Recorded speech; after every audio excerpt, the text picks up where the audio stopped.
Hey folks, and welcome back to the Psychedelic Podcast. This is your host, Paul F. Austin, and today we're diving into an extraordinary journey of transformation from Marine Corps officer to embodied priestess and psychedelic guide.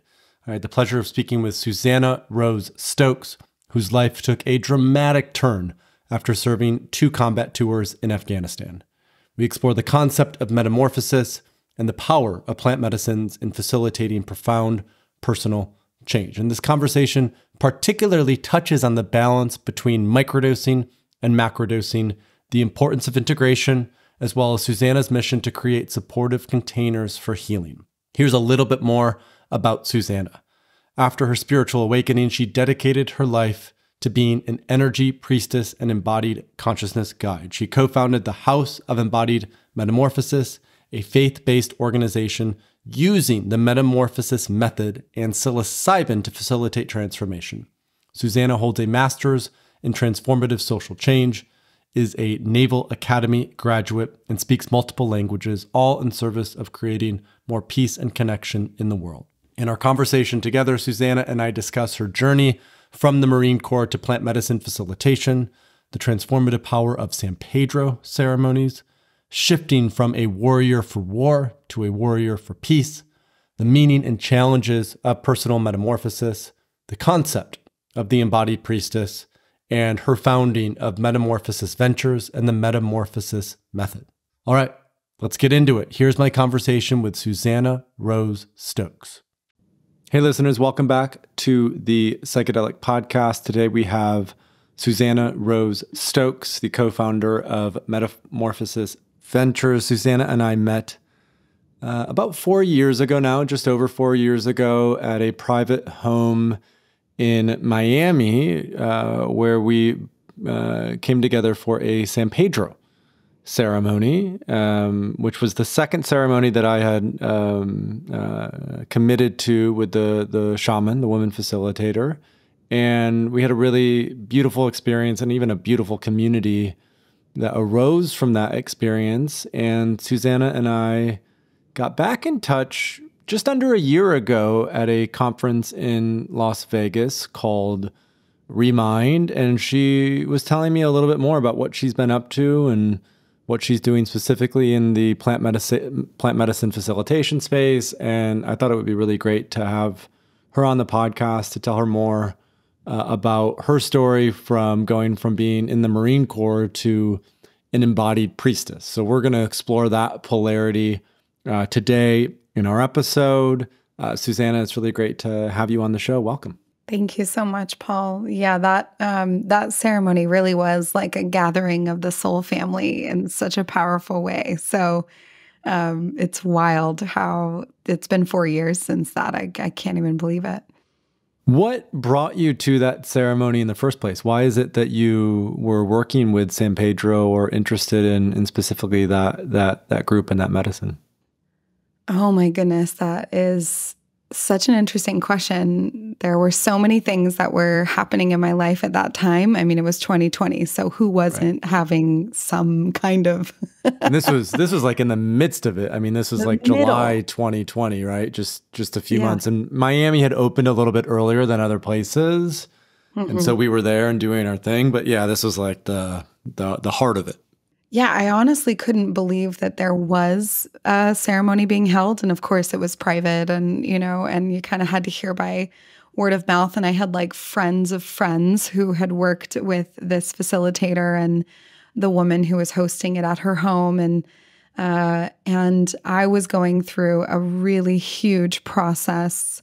What I would say was like the integration of the first layer of my awakening, because I had sat with Bufo the year before, and I went through this period of just disintegration of myself. And so I was going through a big shift in my relationship.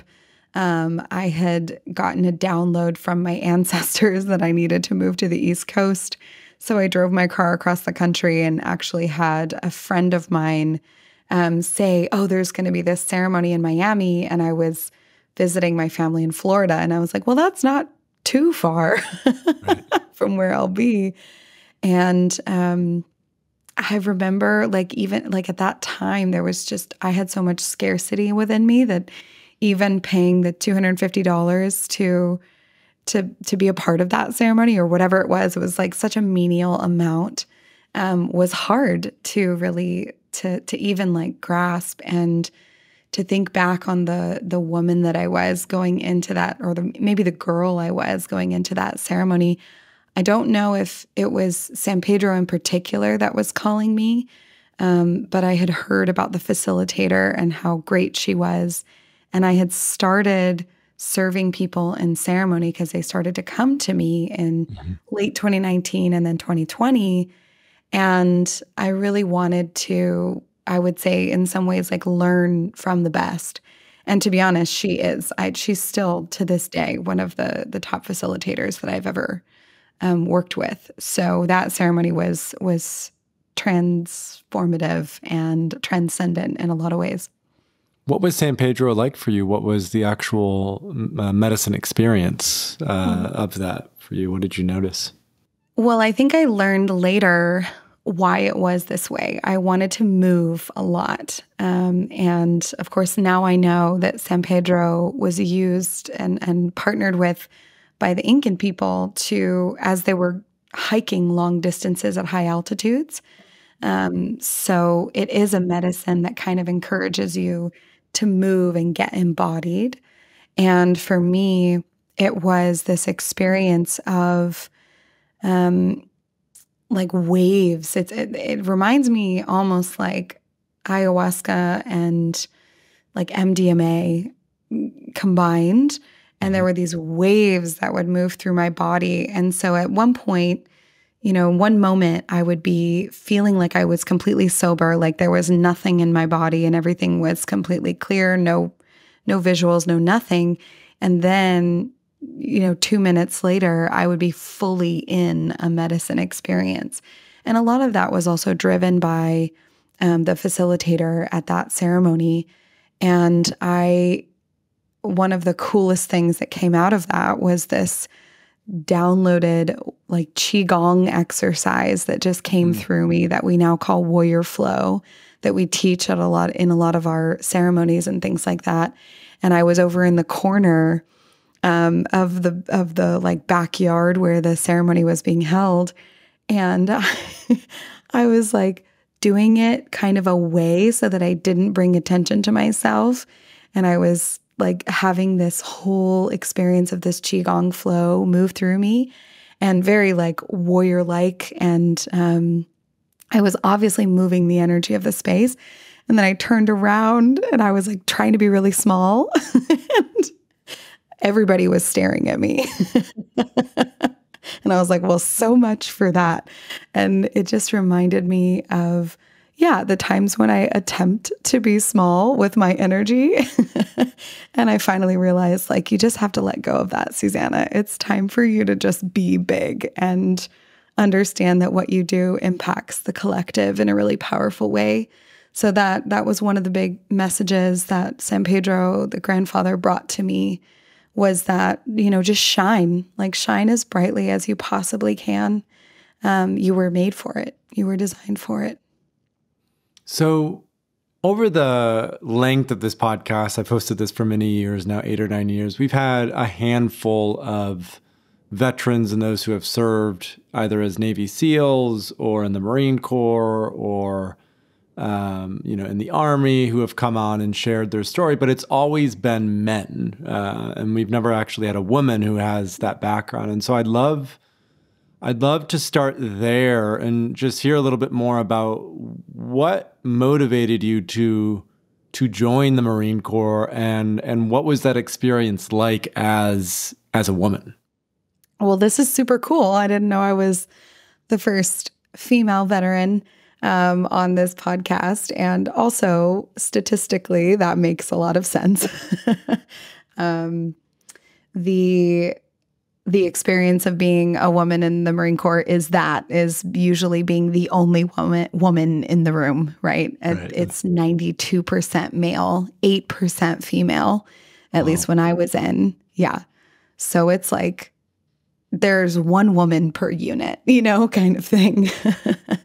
So what inspired me originally, at least in the kind of human realm before I recognized that there were spiritual reasons for it, was my father was in the Marine Corps.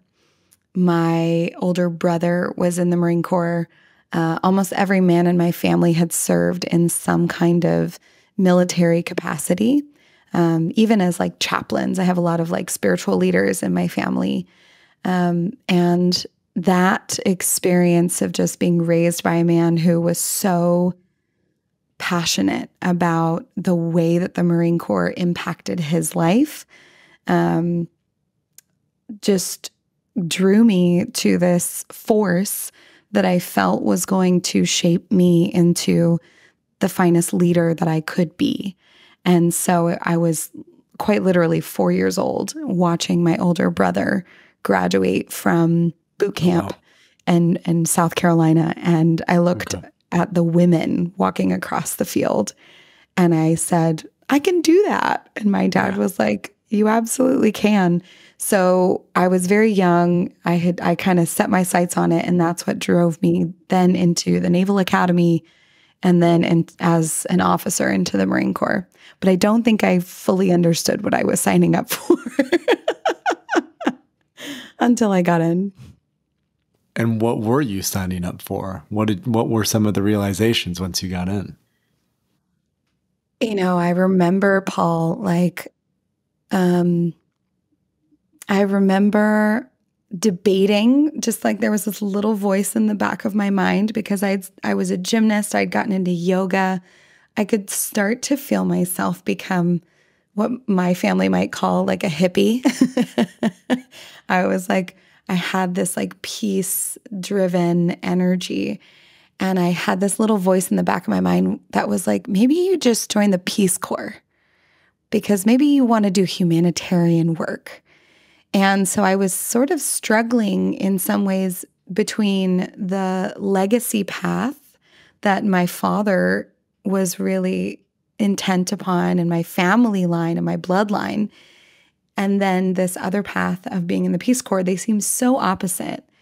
But when I got into the Marine Corps, I very quickly realized that we were a killing force. And I don't think that really made its way into my consciousness before I actually went to war. And when I was one of the first people from my class at the Naval Academy to go to Afghanistan. And when I got there, I started to just see little windows into war and into the collective sort of industrial methods of mass killing that we were doing. And that shocked me. And I know that sounds so weird because you're like, oh, you joined the Marine Corps. But for some reason I had in my mind all the things that the Marines did in humanitarian aid. I watched them help in Haiti. I watched them help in all of these different places around the world. And I think I thought that's what I would be doing, not working against an enemy. And that seems so ironic to me now that's how I sort of deluded myself. And also, spiritually, I know I've been a warrior many, many times. I've been a warrior in many lifetimes. And I think that this was the last lifetime where I needed to taste war and experience it and be physically in it. So on a spiritual level, that was one of the reasons I was called. And it kind of knocked me upside the head where I was like, oh, this is not the way. This is not the way to do things anymore. Maybe it once was, maybe it worked at one point, but it doesn't work anymore. Jim Fadiman, who has been a mentor of mine and many people know of him for his work in microdosing. I remember one thing that he either shared on social at some point or even with me personally was like, once we wake up through especially LSD or other psychedelics, we come to realize that we're really only at war with ourselves, right? There is there is no other, and that the othering that occurs is an indication of, let's say, some type of disease or perversion. And yet the warrior archetype can have a much more healthy and embodied aspect to it. And so even as you were telling this story about the San Pedro experience and then the warrior flow and sort of getting into that, there's clearly a way in which that energy has continued to be within you, but it's being driven towards a purpose that we could argue is much more healthy and life-giving rather than life-taking, right? 1000%. And when I first got out, I shifted to being a warrior for peace. I started that shift of like, okay, what does it look like to actively, quote, fight for peace? And I studied, my master's is in transformative social change, and that program was all around nonviolent action. So we studied Gandhi and Martin Luther King and so many other nonviolent action groups around the world and in history. And those people were warriors. I mean, we know Martin Luther King to be, he definitely was a warrior, but he was a warrior for peace who stood in resistance to things that were harming people and harming the whole concept. It was perpetuating the concept of othering. And the revelation that there is no enemy is such a powerful concept that a lot of veterans may never actually get out of. And that's one of the parts of my heart that is really passionate in like the work we do. While we don't focus on veterans, like there's an older concept in times past where priestesses would help to take the war out of man. And really, it's to recalibrate that belief that there is an enemy, that there is someone other than me, and they are trying to harm me. And the shift from warrior for war to warrior for peace, and then even further, like into priestess or priest, or someone who's just devoted to spirit, it is no joke, Paul. It is a big, big thing. But you asked me before, what was one of my experiences being a woman in the Marine Corps? I think one of the benefits that I realize now is a benefit, but at the time didn't feel like it, was as a woman, I was always outside of the system just a little bit. Because the system was built by men for men, particularly in the Marine Corps. Some of the other forces are a little more, like the Navy is a little more integrated. But the feminine and masculine balance there's a severe imbalance, and women are typically pushed out. So we're not as accepted into the culture.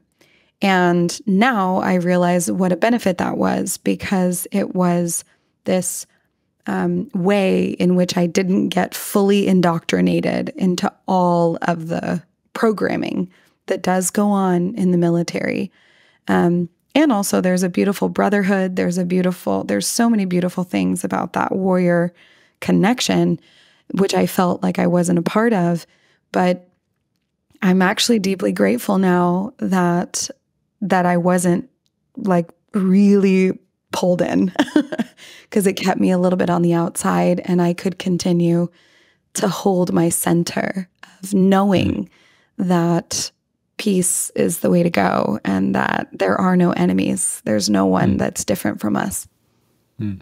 So the word metamorphosis is very central to the work that you do and that you facilitate. And what we're starting to unpack a little bit is your metamorphosis from being a woman in the Marine Corps to becoming this embodied priestess who is now facilitating and guiding groups and individuals through really deep medicine journeys. And you've touched on it already, but I'd love to just hear you talk specifically about what does metamorphosis mean to you, And what have maybe been some of the most challenging aspects of your own metamorphosis over these last, 10 to 12 years as you've navigated this pretty broad trajectory? Yeah, I am so committed to metamorphosis and change and helping people to get comfortable with change because it's the only constant in our lives, right? Like birth, death, taxes, maybe, maybe. And you are going to experience so many changes in that time. So what my metamorphosis taught me was that the essence of change and the essence of fully embodying who you are is really just about taking the layers off. It's not about becoming a new thing or becoming something that's completely outside of who you are or who you already were. It's just about getting closer to yourself and remembering the essence of your being, which for some people is spirit, some people it's your soul, some people it's just like your heart, right? Getting closer to your heart, getting closer to your purpose, your ikigai, your reason for being, all of those things. But ultimately, the nature of metamorphosis is just the courage to allow the shedding of the egoic layers that we've built based on what we thought we should be, which is usually externally driven, into an internal truth of who we really are. And that's what we do at Metamorphosis is we give you spaces and I base all of that. I always say, like, I am the guinea pig for everything that we do. I will not ask you to do something that I haven't done myself because I go there and I have gone there and I believe in the deepest layers of recalibration to shed those layers. And I've done it. And it literally, sometimes it feels like I give people that image of when you watch a film with like werewolves in it mm-hmm.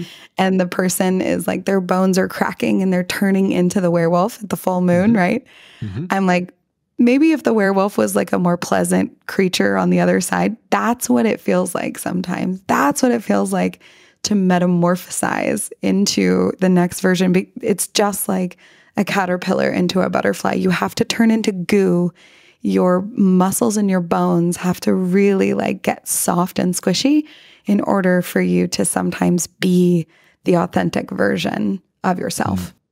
And talk us through a little bit about what are often some, either in your own journey or other journeys that you've witnessed, what can be some sticky points in there or some leaps that people have to make or challenges that people may have to confront and face?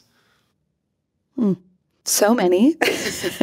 I'll describe it like sometimes, like every single time you do a trust moment, right, where you're kind of up leveling to the next version of you or the more authentic version, it feels like you're at the edge of a cliff falling backward and you just hope that there's something there. You have faith that there's something there to catch you. So it feels like that. It feels like your stomach's in your throat. You're like, oh gosh, this is scary. And I would say the first one that people usually come to is inner child work, is the childhood traumas and the programming that our parents, our caregivers, our creators put into us and their value system that shaped the earliest versions of our ego. And when I speak about ego, I love the ego. The ego is an incredibly important part of our human existence. In no way do I shame it.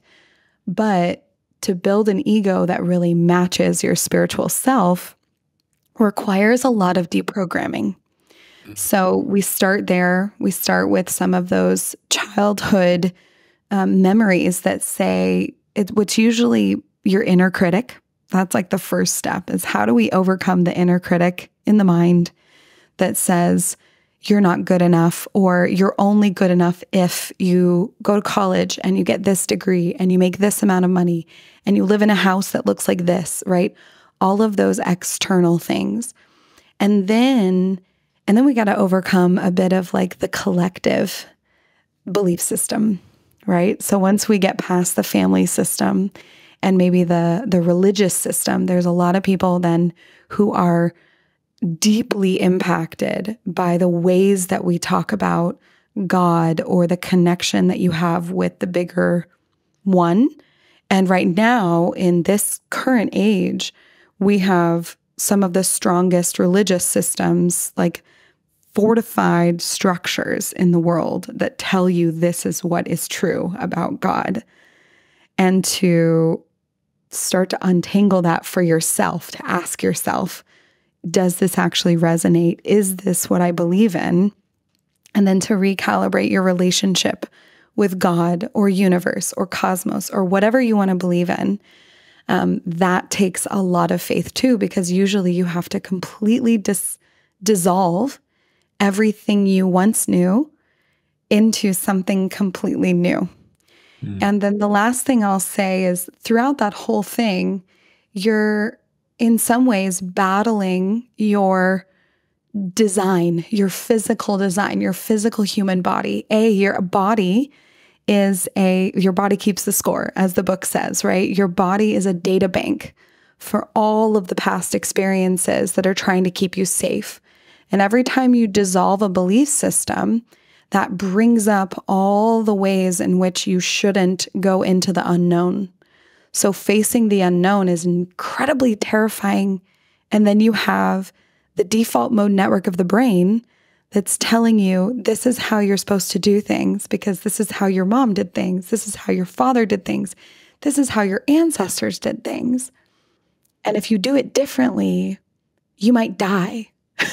So then we face the fear of death, and that's really like the underlying root of a lot of our challenges.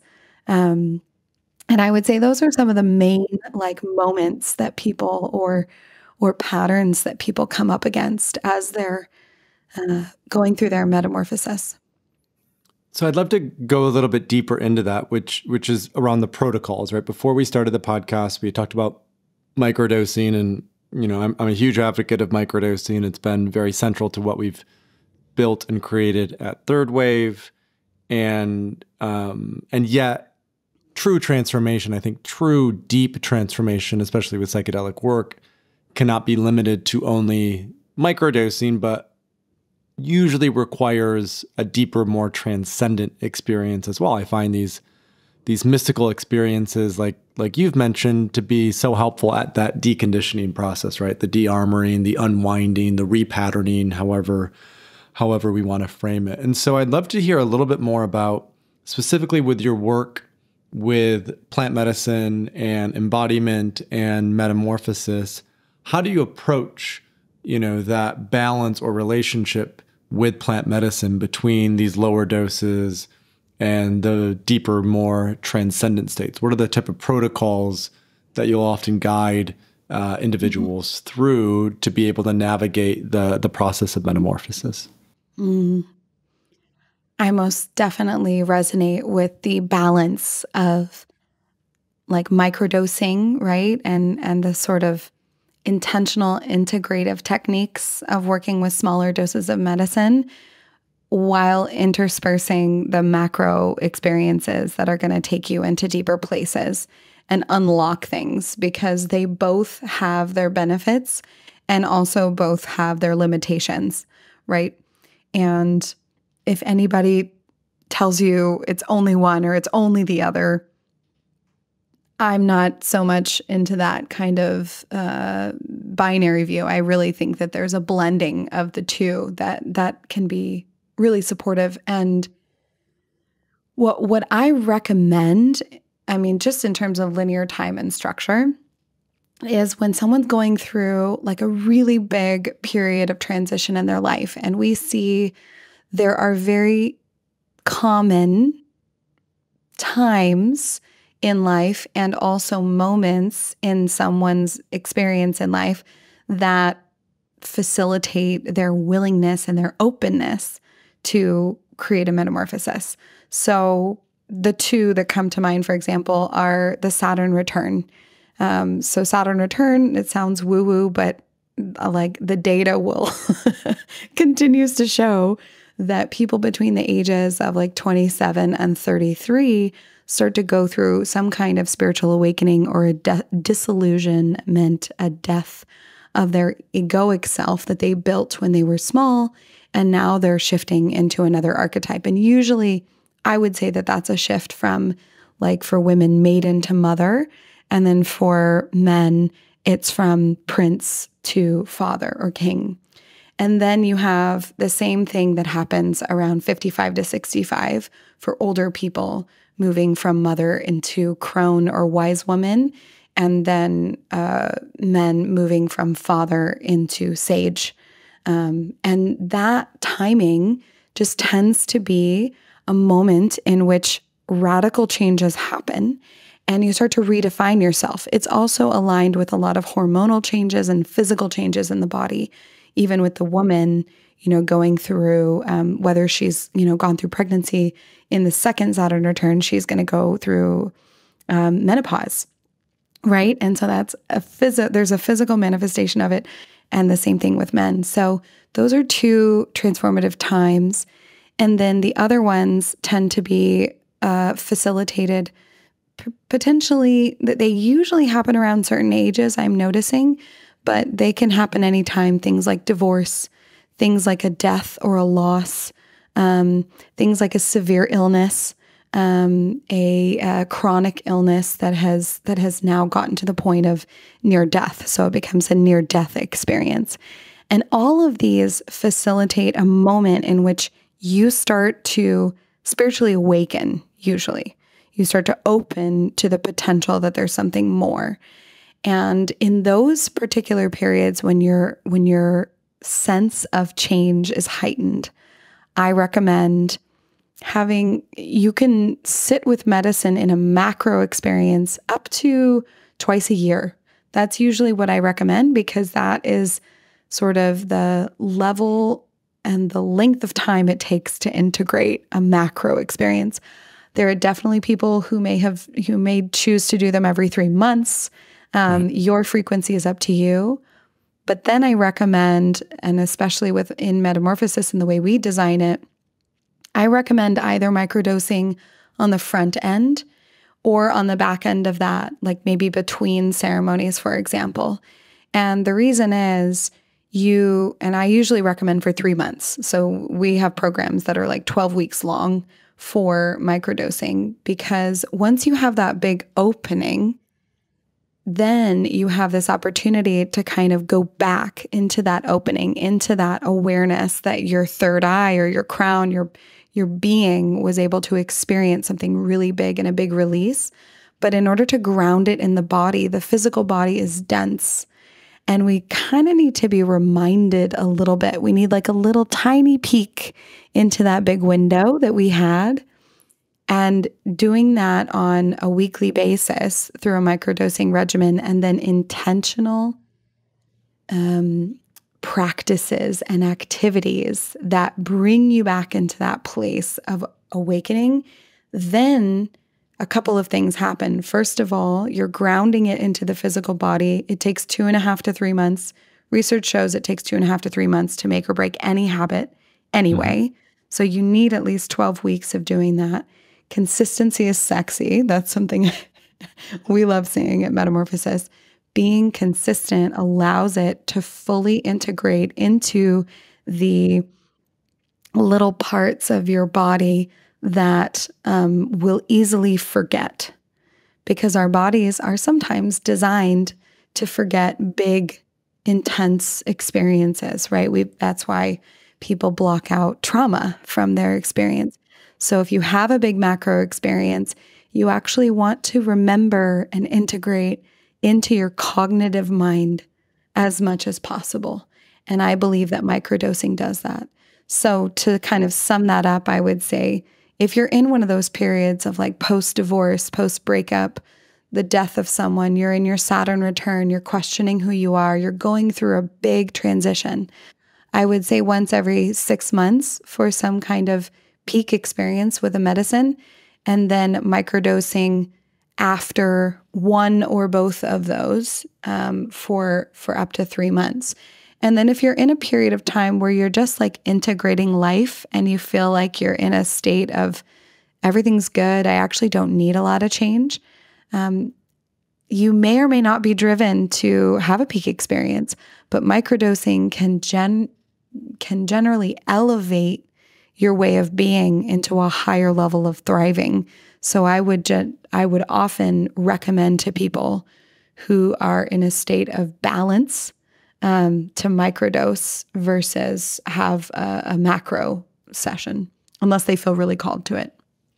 Yeah, like I'm glad you brought this up, because there are, the metaphor that I'll often communicate is the dentist metaphor, which is every 6 months we go to the dentist, we get a deep, oral hygienic cleanse, and then every day we brush our teeth, we floss, maybe we scrape our tongue, maybe we do some coconut oil pulling. I've been getting into these lately just to elevate my oral health, and it's been great. And I think with psychedelic work, it's similar, that these very high doses often act as a spiritual cleanse, hygienic cleanse for spirit to reconnect us to something greater, but that these lower doses and, of course, contemplative practices like meditation, breath work, yoga, these are great, like you said, things to do consistently, because that's really going to keep our nervous system in a much more regulated state. And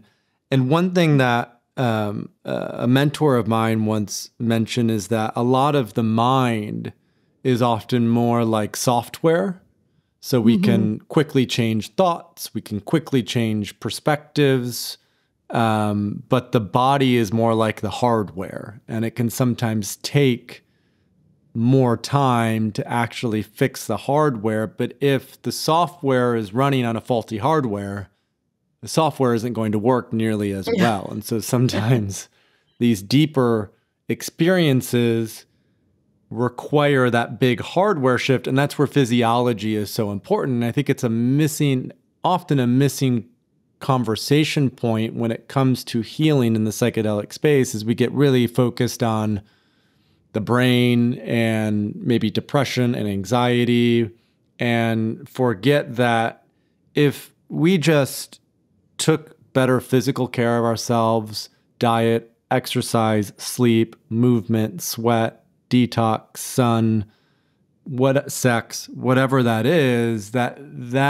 what the biology of who we are really needs. And I think that also speaks to even what you mentioned in terms of embodiment and an embodied priestess. And that was where I was going to go next with the conversation, is like, what does it mean to be an embodied priestess?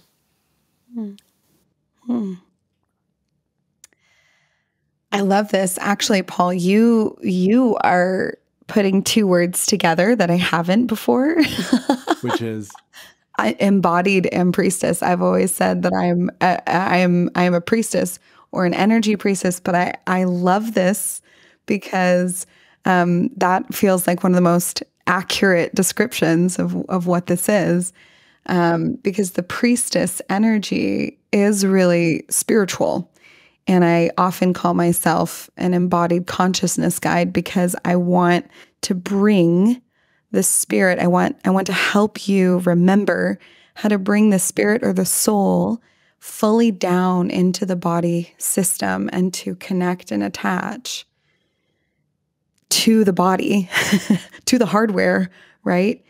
And so I think embodied priestess is perfect for that description, because a priestess is really here to help you move out of karmic loops, essentially. So if we see the spiritual ascension path or the spiritual progress journey to be a spiral, we are experiencing a time in which there's a lot of people, regardless of whether you believe in karma, you see it around you. You see people stuck in these loops of like of addiction, of relationship damage, like damaging relationships.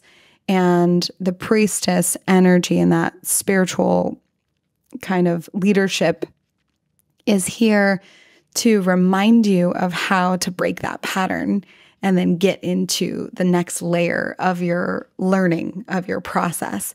But to be an embodied one is to recognize that all of this happens in a physical human body, in the physical existence. And this is probably one of the hardest lessons that I'm learning because, we all work on the things that we kind of have that little tickle with, right? Which is to remember that the body is a dense hardware machine, and the world around me is dense. So things happen a little slower, or things happen in a way that's not as easily manipulated as like the spirit world or the energy realm. So, and this is sort of an ongoing struggle for a lot of people. It's like, I want to change, but how do I do it when my body keeps wanting to do this other thing? Right? The pattern is so well established, right? Oh, it's so deep. And it's like, I want to go and eat the apple, but instead I go and I eat 2 Reese's cups, right? Because my body has a habit of wanting the dopamine hit of that sweet, sugary chocolate and peanut butter. And then I go for that and I get that little boost. But my spirit, my mind, my consciousness, my prefrontal cortex knows that's actually not going to guide me into my highest version of who I am. So I would say that that's really why I'm here, is to help people bring these 2 parts of ourselves together fully, and to what I would say is like live in sacred union with yourself, right? Like I love the concept of being united, fully united with your spirit, your soul, your whatever you think is beyond this physical body, that thing. And then your physical human self, which also includes the ego and all the patterning we have, and for them to work in harmony. Yeah, that's where the yogic path, I think, from an ancient lineage has done such a great job of is, I mean, they talk about how, I forget the exact definition of yoga, but it's something about the yoke, right? In Sanskrit, and yoking the spiritual and the physical. And so having these practices that keep us in the here and now, I think it's one of the biggest challenges when people get into the psychedelic space, is they become very fixated or attached to the transcendent experiences and what can happen in these more ethereal realms, but not as much focus on what I would call applied transformation, because it's often harder work and it requires more patience, and it doesn't happen instantaneously necessarily. No, the hardware has to be updated. Right. And it takes a little time to, when you take your car into the mechanic, it always takes longer than you think it's going to take. Exactly. Yeah. So we've covered a lot so far. There's one thing that we haven't talked through yet, which I want to talk a little bit more on, which is, you've been doing this work and guiding and facilitating, I think probably for 5 or 6 years now, and now you're starting to also train other guides and facilitators in the approach that you've been working with. And I just would love to hear you talk a little bit about why are you doing this? Like what calls you to share this in a broader way? And for those who maybe commit and navigate that program, what's sort of your hope and dream for them as guides and practitioners working in the embodied plant medicine and transformational space? Well, I'll speak to that first question on both angles, from spirit and body, from the spirit side, well, let's see, maybe I'll start with the body. The body side, I sat with Bufo before I started to really serve. And then that kind of, cracked everything open and was like a sledgehammer to my being. But I also experienced, and both of my co-founders, Jenna and Ashley, experienced something very similar with that particular medicine, was like not being held in the integration process. It was such a disillusionment, such a fracturing of who I was that I lost myself. I mean, I remember just being like not present in my body and noticing how disassociated I was for a full year after that. And but interestingly, about 2 weeks after that experience, and as I was then in the integration, no one told me I should not do like a whole LSD journey 2 weeks after Bufo.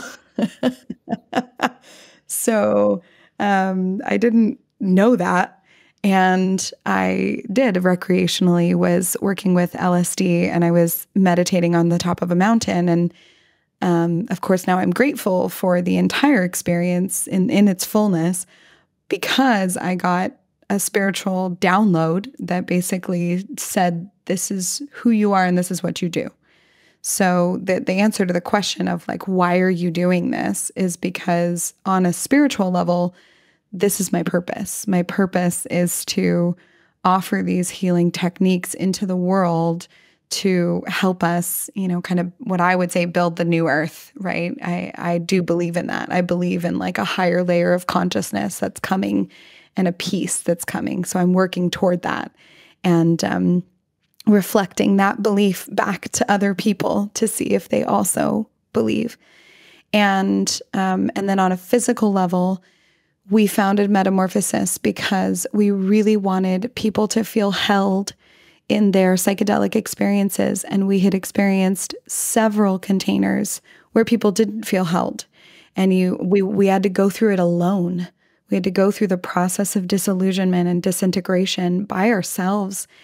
For me, during COVID, in my apartment in San Francisco.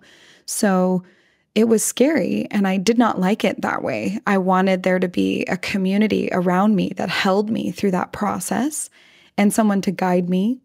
And so we built Metamorphosis and the Metamorphosis Method, which started with just one retreat in 2021 and then became this 3-part process, which is the preparation for the experience. We prepare you. We give you all the information that you need. We hold you. We start to help you open your heart, set your intention. And then we have the actual experience, usually an on-site experience. But this also applies to our microdosing containers that are 3 months. We use the Metamorphosis Method in everything we do. And then there's that live experience of being with the medicine in whatever form. And on the other side, then there's integration into your daily life, which involves giving you and helping you with those practices.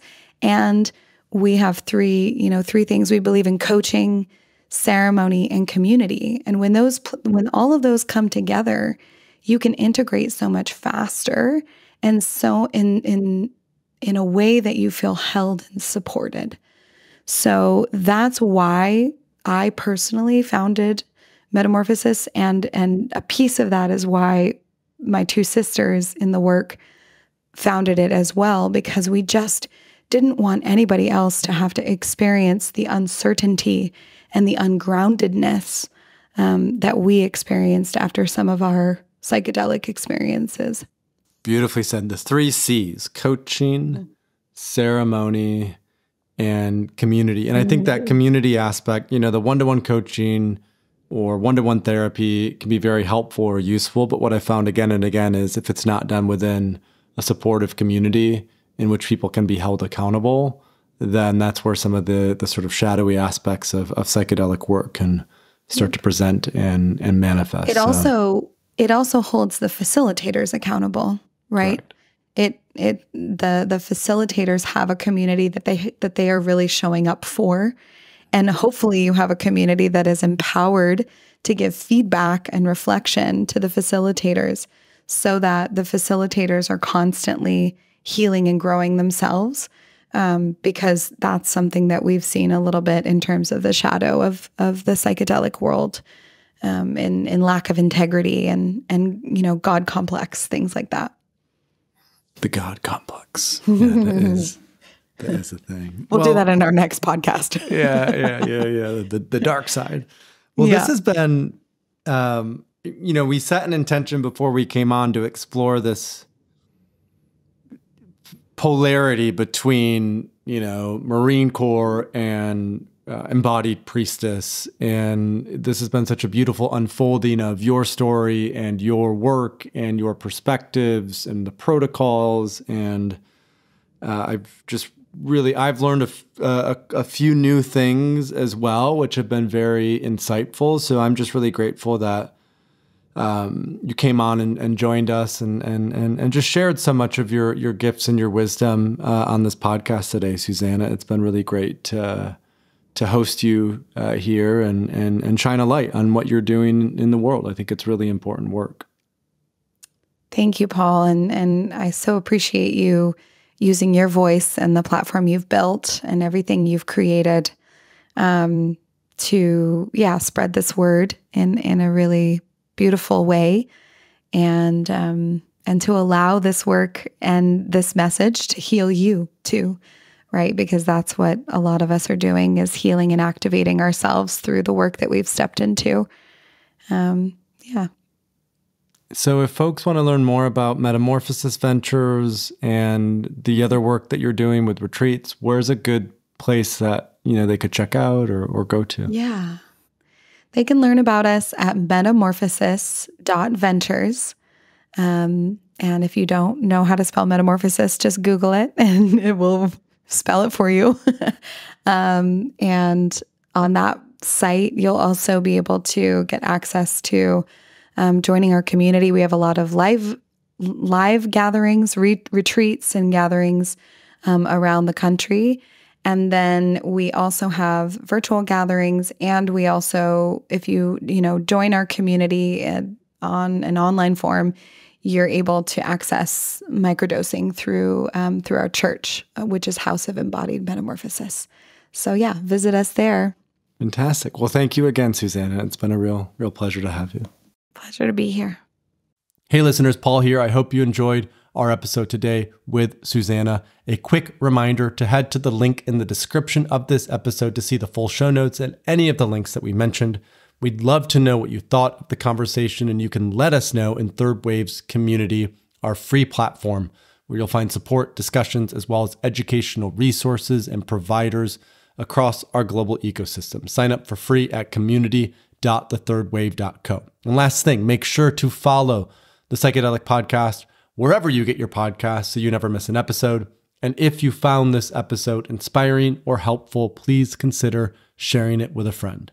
Thanks for tuning in, and we'll see you next week. Thank you so much for watching. If you want to stay up to date on the third wave of psychedelics, subscribe to this channel and visit thethirdwave.co, where you'll find plenty of free resources on the intentional and responsible use of psychedelic medicine.